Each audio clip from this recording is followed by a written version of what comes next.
Assalamualaikum warahmatullahi wabarakatuh. Alhamdulillah kita bertemu di episode kedua tentang Nahwu, segitiga Nahwu. Kemarin sudah kita jelaskan tentang kalimat, tentang kalam, kemudian tentang kalimat. Apa itu kalam, apa itu kalimat. Kemudian kalimat terbagi menjadi isim, fi'il, huruf. Kemudian fi'il terbagi menjadi fi'il madhi, fi'il mudhari', dan fi'il amar, beserta dengan pengertian-pengertiannya. Kalau kalam itu adalah pengertiannya adalah sesuatu yang sudah memahamkan. Kalimat itu adalah individu atau satuan dari kalam itu. Kemudian isim itu adalah kata benda, fi'il itu adalah kata kerja, huruf itu adalah kata sambung. Kemudian madhi, mudhari' itu adalah kalimat fi'il yang mempunyai makna sekarang atau sudah akan datang. Kemudian fi'il madhi itu sudah lalu. Kemudian fi'il amar itu adalah fi'il yang menunjukkan perintah kerja. Nah, hari ini kita akan melihat tanda-tanda fisik daripada kalimat isim, kalimat fi'il, dan kalimat huruf. Tanda-tanda fisiknya. Karena kalau yang kemarin itu adalah pengertian berdasarkan makna. Lah kadang sampean nggak tahu maknanya. Kadang Anda semua nggak tahu maknanya. Yang mana kalimat isim, fi'il, dan huruf ini tanpa harus mengetahui maknanya, kita sudah bisa mengetahui dari tanda-tanda fisiknya. Tidak mengetahui maknanya, tapi kita sudah bisa mengetahui tanda-tanda fisiknya. Mari saya jelaskan. Pertama, ini adalah kalimat isim. Kalimat isim ini secara mudah ditandai dengan tanwin, al, kemudian huruf jar dan jar. I'rab jar. Kita fokus pada yang tanwin dan al ini saja, dua ini. Ya, ada tanwin dan al. Setiap kalimat yang ada alnya, kemudian ada tanwinnya, maka dia itu adalah kalimat isim. Contohnya misalkan alhamdulillah. Ini dia adalah kalimat isim. Tanpa sampean tahu, Anda semua tahu maknanya, kita sudah tahu karena ada alnya. Kemudian misalkan contoh al-madrasatu. Tanpa sampean tahu makna al-madrasah, ini sudah ada alnya. Maka dia adalah kalimat isim. Kemudian tanda daripada kalimat isim ketika tidak ada alnya, maka dia adalah tanwin. Contoh misalkan kitabun. Tanpa sampean tahu makna daripada kitabun, karena ini ada tanwinnya, maka dia adalah kalimat isim. Contoh lagi misalkan rasulun. Maka dia juga ada tanwinnya. Ya. Jadi yang paling mudah untuk mengetahui kalimat isim itu adalah al dan tanwin. Al dan tanwin. Karena sebagian besar kalimat itu kalau nggak ada alnya, ada tanwinnya. Hanya sebagian kecil kalimat yang tidak ada alnya dan tidak ada tanwinnya. Nanti ada pembahasan di isim ghairu munsharif. Itu nanti kita temukan bahwa tidak ada alnya, tidak ada tanwinnya. Tapi itu porsinya kecil. Sebagian besarnya itu setiap kalimat itu kalau nggak ada alnya berarti dia ada tanwinnya. Sehingga saya garis bawahi bahwa tanda daripada isim tanpa melihat makna, tanda fisiknya itu adalah tanwin dan al. Seterusnya adalah fi'il. Kalimat fi'il itu kalau fi'ilnya fi'il mudhari', itu dia ditandai dengan yang paling khas. Dia itu ditandai oleh sin, saufa, atau anaitu. Anaitu itu adalah apa? Alif, nun, ya, dan ta. Yang ini saya hapus dulu.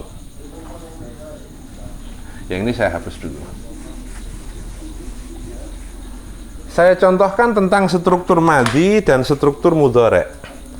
Kemarin sudah ada koma, kemudian yakumu, ya.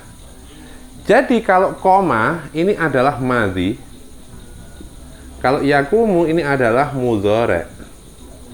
Kenapa dia mudhari'? Karena di depannya ada ya-nya ini. Karena kalau kita lihat akar katanya itu hanya qaf, alif, dan mim. Ini sudah ada qaf, wawu, dan mim. Ya-nya ini tambahan. sebagai tanda bahwa dia ini adalah fi'il mudhari'.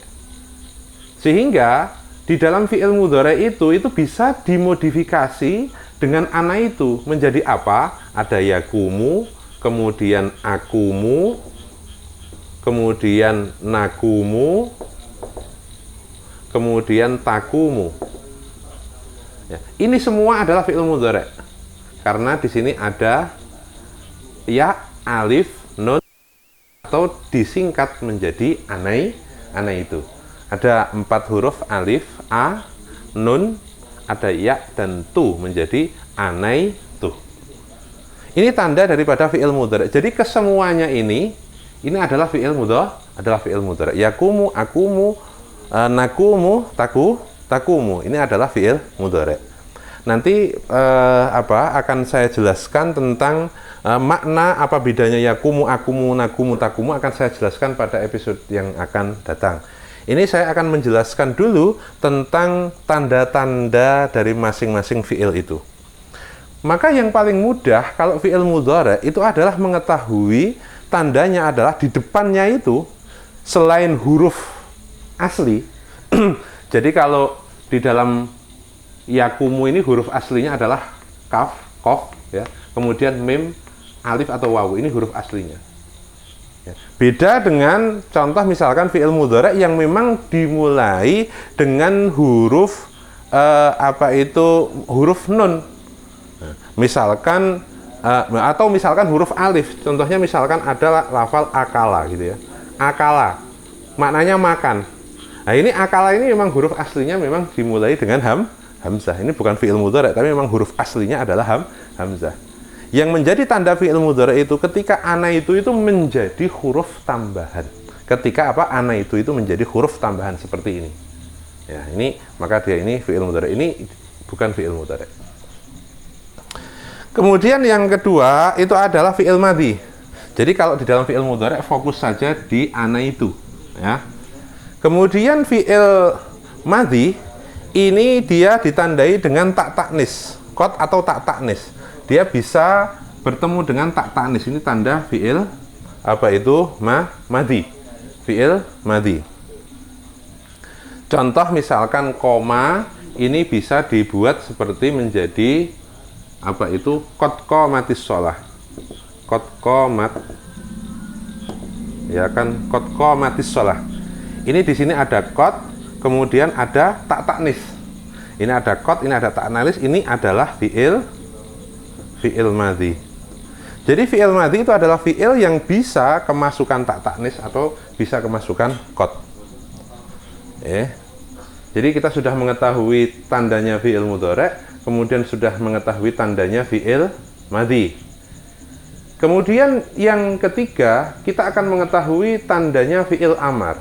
Ini kalau fi'il amar itu tandanya agak sulit, tapi kalau sampean itu nanti sudah bisa membedakan mana fi'il mudhari', mana fi'il madhi dengan gampang, Anda nanti akan bisa mengidentifikasi mana yang itu fi'il amar. Jadi kalau bukan mudhari', bukan madhi, ya pasti amar gitu saja. Itu mudahnya seperti itu.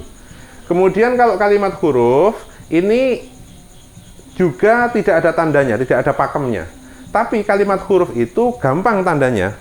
Yaitu apa? Kalimat yang dia itu kurang dari 3 huruf. Contohnya kayak min,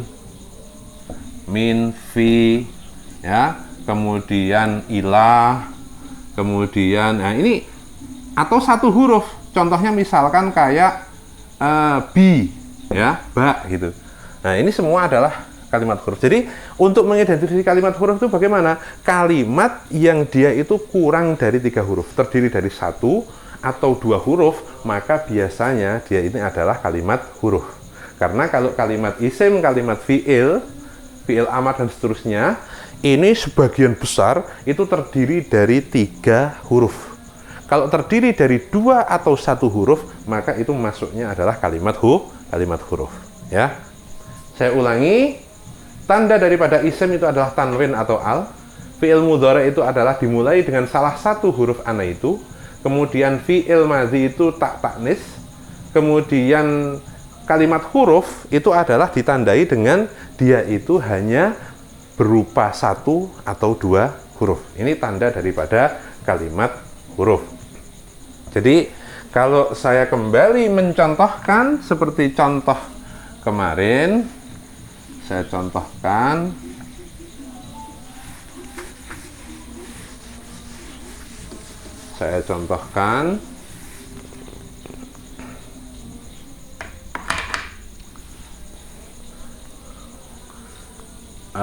contohnya misalkan zahaba kemarin kan, zahaba Zaidun ilal madrasati.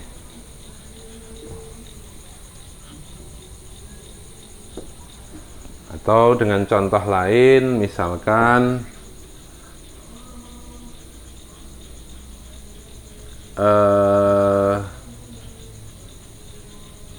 contohnya misalkan zabaha Zaidun bisikini, ya kan, menyembelih Zaidun dengan pisau, ya gitu. Ini seandainya contoh misalkan zabaha, dia itu maknanya adalah menyembelih, maka dia adalah kalimat fi'il. Atau kalau sampean tidak tahu maknanya, tinggal aja zabaha ini ada tanwinnya apa enggak? Enggak ada. Zabaha ini ada alnya apa enggak? Enggak ada. Berarti kalau zabaha ini jelas bukan kalimat isim, karena di dalam zabaha ini tidak ada al dan tidak ada tanwin. Kemudian kalau dia itu kalimat huruf apa bukan? Bukan. Karena apa? Zabaha ini terdiri dari 3 kalimat. Maka jelaslah bahwa zabaha ini adalah kalimat fi'il. Dia bukan kalimat isim karena tidak ada tanwin, tidak ada alnya. Dia juga terdiri dari 3 huruf, berarti dia juga bukan kalimat huruf. Maka kemungkinannya zahaba ini adalah kalimat fi'il. Tinggal mencari zahaba ini fi'il mudhari', fi'il madhi, atau fi'il amar. Itu ya. Zabaha ini kalau fi'il mudhari' jelas nggak mungkin, karena fi'il mudhari' ini harus dimulai dengan salah satu huruf ana itu. Maka zabaha ini nggak mungkin fi'il mudhari'. Maka kemungkinannya zabaha tinggal fi'il madhi dan fi'il amar. Nah, kalau kita lihat, kalau dia itu fi'il amar, kalau dia itu fi'il madhi, pas. Karena apa? Dia bisa kepasang tak ta'nis di setelahnya menjadi zabahat. Jadi kalau tak ta'nis ini itu nggak harus melekat, tapi pantas ditandai dengan tak ta'nis. Ya, itu cara membedakannya antara kalimat isim, kalimat fi'il, dan kalimat huruf. Kemudian Zaidun, ini kalimat apa? Tanpa Anda tahu maknanya, sampean sudah tahu ini kalimat isim.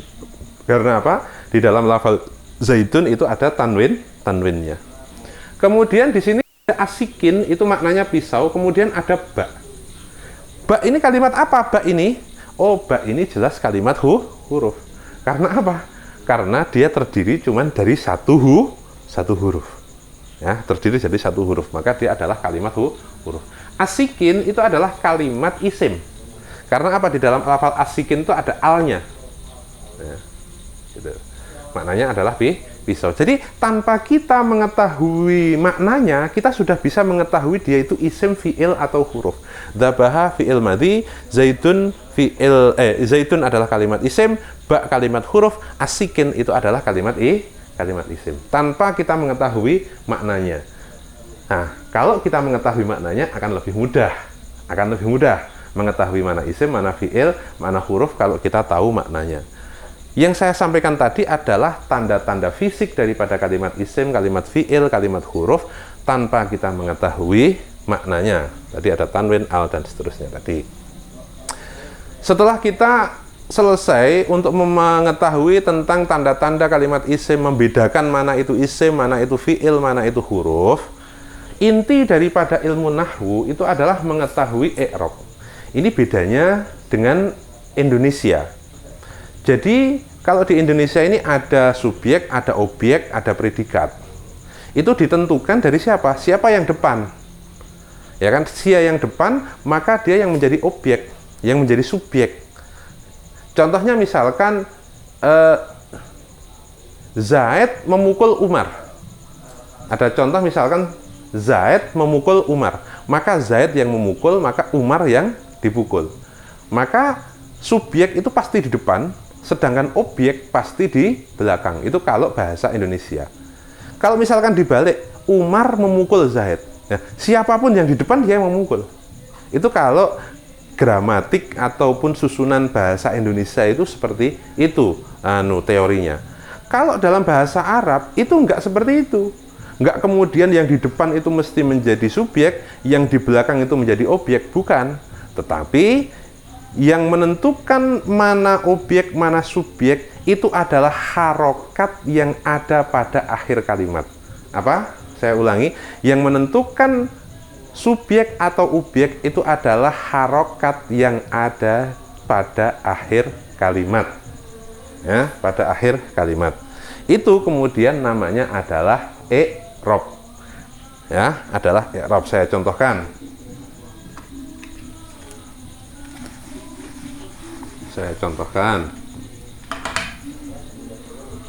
Contoh ini. Dzaraba Zaidun Amron. Kemudian di sini dzaraba Amron Zaidun. Kalau dalam bahasa Arab ini bisa saja Zaidun Amron, bisa Amron Zaidun. Ya. Kalau dalam bahasa Indonesia tadi kan yang di depan dia menjadi subjek, yang belakang menjadi objek. Kalau dalam bahasa Arab enggak, yang menjadi subjek dia yang rofa, yang dhammah ini dia menjadi subjek, kemudian yang nasab atau yang fathah maka dia menjadi objek. Nah, ini bedanya, ya. Kalau ini itu subjek, kalau ini dia menjadi objek. Jadi kalau yang dhammah itu dia subjek, kalau yang fathah dia objek. Itu bedanya. Di depan atau di belakang itu tidak penting. Ya, yang penting adalah mana yang dhammah dan mana yang fathah. Itulah yang menentukan dalam bahasa Arab. Nah, ini bedanya bahasa Arab dengan bahasa Indonesia. Lah, inti daripada nahwu ini adalah mengetahui harokat yang ada pada akhir kalimat. Nah, ini Amron dun, ya, menjadi Amron, Amrin, Amrun, Zaidun, Zaidan, Zaidin. Ini adalah hal yang paling penting di dalam nahwu. Itu adalah mengetahui tentang i'rab atau mengetahui tentang mana subjek, mana yang objek, nanti mana yang predikat. Itu inti daripada ilmu nahwu itu seperti itu. Untuk mengetahui mana subjek dan objeknya, maka dia adalah harus mengetahui i'rab. Ya. Maka besok kita akan mempelajari tentang mana dari kalimat isim, fi'il, huruf ini yang kemudian mu'rab dan yang mabni. Mu'rab itu artinya bahwa akhirnya dia bisa berubah-ubah. Bisa dun dan din, bisa amron, amrun, amrin, itu namanya mu'rab. Artinya apa? Dia bisa berubah-ubah. Kemudian kalau yang mabni itu adalah kalimat yang akhirnya tidak bisa berubah-ubah. Contoh kalimatnya misalkan alladzi. Ya, alladzi ini ya dalam keadaan apapun dia menjadi subjek, dia menjadi objek, maka dia tetap alladzi. Kalau Zaidun ini menjadi subjek maka dun, kalau dia menjadi objek maka menjadi dan. Tapi kalau alladzi ini dia menjadi subjek atau menjadi objek maka dia tetap tidak berubah-ubah. Ini besok kita pada episode ketiga kita akan membahas mana kalimat yang mu'rab, mana yang kalimat yang mabni. Mungkin itu pada episode kedua ini kita sudah tadi mengetahui tentang tanda-tanda kalimat isim, fi'il mudhari', kemudian fi'il madhi, fi'il amar, kemudian kalimat huruf sekaligus prakteknya. Pada episode ketiga nanti kita akan mempelajari dari sekian isim, fi'il, huruf itu mana yang mu'rab dan mana yang mabni. Mungkin dari saya cukup sekian. Wallahul muwaffiq ila aqwamit thoriq. Wassalamualaikum warahmatullahi wabarakatuh.